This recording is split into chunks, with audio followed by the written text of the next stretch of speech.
The morning light slid gently through the kitchen window, settling across the quiet room in a soft golden glow. The kettle hummed on the stove, and the faint smell of toast drifted through the air. Outside, the small suburban street was peaceful, with birds sitting lazily on tree branches and the distant sound of cars passing now and then. Inside that kitchen stood Sarah, calm, as always, slowly stirring a cup of coffee. She moved with quiet grace, not in a hurry, almost as if she had learned long ago that rushing rarely changed anything in life. Sarah was a housewife. She spent her days cooking, cleaning, folding clothes, managing bills, remembering appointments, and trying to keep every little thing in the house together. It was not glamorous work. It was not loud work. It was not work that drew applause. But it was steady, patient work. It was work done out of love. Her husband, David, used to appreciate it once, or at least, she believed he did. But lately, things had changed. Success had begun to wrap itself around him like a proud coat. His business was growing. He was invited to meetings, dinners, gatherings, and events. People respected him. They listened. They clapped for him. They told him how impressive he was.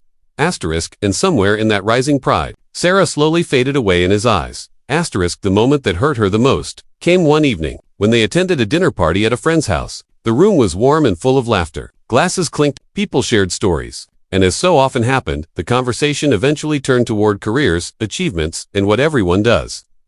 One of the guests smiled kindly at Sarah and asked, "So, what do you do?" Before Sarah could speak, David laughed a little and answered for her, "Oh Sarah, she's nothing special. Just a housewife." The words fell into the room like a quiet blow. The laughter softened, and the warm glow of the evening shifted just slightly. Sarah felt something sink inside her, deep and heavy. She lowered her eyes and forced a small smile, hoping it looked natural. She didn't want to make a scene. She didn't want pity. She just wanted respect. But in that moment, it was clear she didn't have it.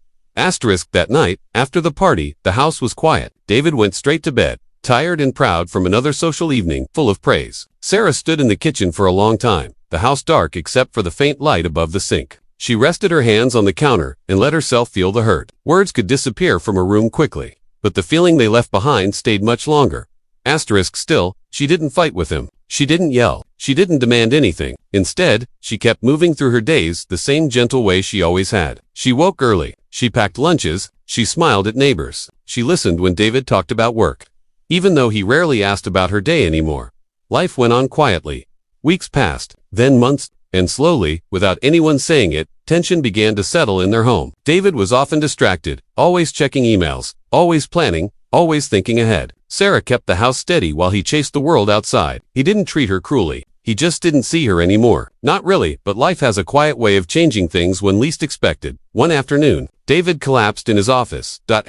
Stress, exhaustion, ignored health problems, everything had finally caught up to him. The medical team moved quickly. Sirens filled the air. Machines beeped sharply. Fear, sudden and cold, wrapped around every person who loved him. At the hospital, time seemed to slow. The hallways were bright, but they felt heavy. Sarah sat beside his bed, holding his hand while doctors explained his condition. He would recover, they said, but it would take time, patience, and care. He could not work for now. He needed rest, real rest. He needed someone to manage things. He needed stability. He needed support. He needed everything Sarah had been giving their family for years. Without recognition. In those quiet hospital days, Sarah was there every morning and every night. She handled the nurses with calm kindness. She made sure the doctors had every piece of information. She organized medications, arranged follow-ups, talked to insurance, handled calls from his business partners, kept the house running, paid the bills, and kept life from falling apart. Everyone saw it. Everyone admired it. Everyone respected it. Everyone, except David, until the day he finally opened his eyes fully and really looked at her. He watched her speaking gently to a nurse, clear-headed, organized, steady. He noticed how the hospital staff trusted her judgment. He saw how the doctors praised her patience and understanding. He realized how every little detail of his life was being carried and protected by her hands. He remembered the careless words he once spoke. "She's nothing, just a housewife." They returned to him like echoes in an empty room, and this time, he felt the weight of them.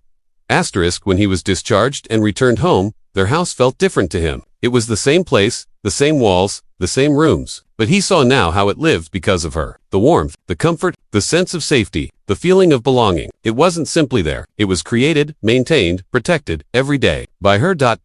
One evening not long after he came home, David asked their close friends and family to visit. They gathered in their living room, a warm glow filling the space, soft light reflecting against quiet faces. Everyone asked about his health. Everyone smiled politely. And then, in that calm room, David stood slowly. He looked at Sarah, and this time, he truly saw her. I said something once that I can never take back, he began, his voice steady but full of emotion. I said that my wife was nothing, that she was just a housewife. I thought that success was loud. I thought worth came from titles and applause. I was wrong. The room fell silent. He took a slow breath.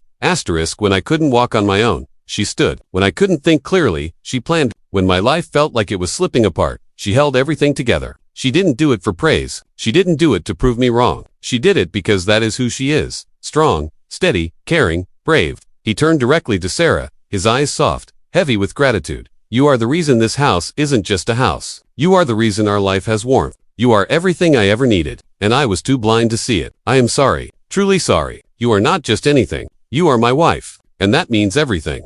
The room was quiet, but it wasn't an empty silence. It was full of emotion, full of respect, full of gentle warmth. Sarah's eyes grew wet, but her smile was calm and real. She didn't need dramatic forgiveness or grand gestures. She just wanted to be seen. And now, finally, she was. From that day forward, the house didn't exactly change, but the feeling inside it did. David began to slow down, more. He listened. He helped. He thanked her for things he once ignored. Sometimes, appreciation isn't about loud speech, it's in quiet moments. Placing a cup of tea beside her, asking how her day was, holding her hand longer than necessary, saying thank you and meaning it. Sarah didn't become someone new. She didn't need to. The world simply learned to recognize who she had been all along. In the soft evenings, when the house settled into peaceful silence and the lights dimmed gently, Sarah would sit beside David, feeling something steady and warm between them again. Not pride, not superiority, just respect, just partnership, just love that had learned to see more clearly. And sometimes, as night fell quietly outside and the world slowed down, David would whisper the words that mattered most. You are everything, Sarah. And in that simple, slow truth, their story finally felt complete.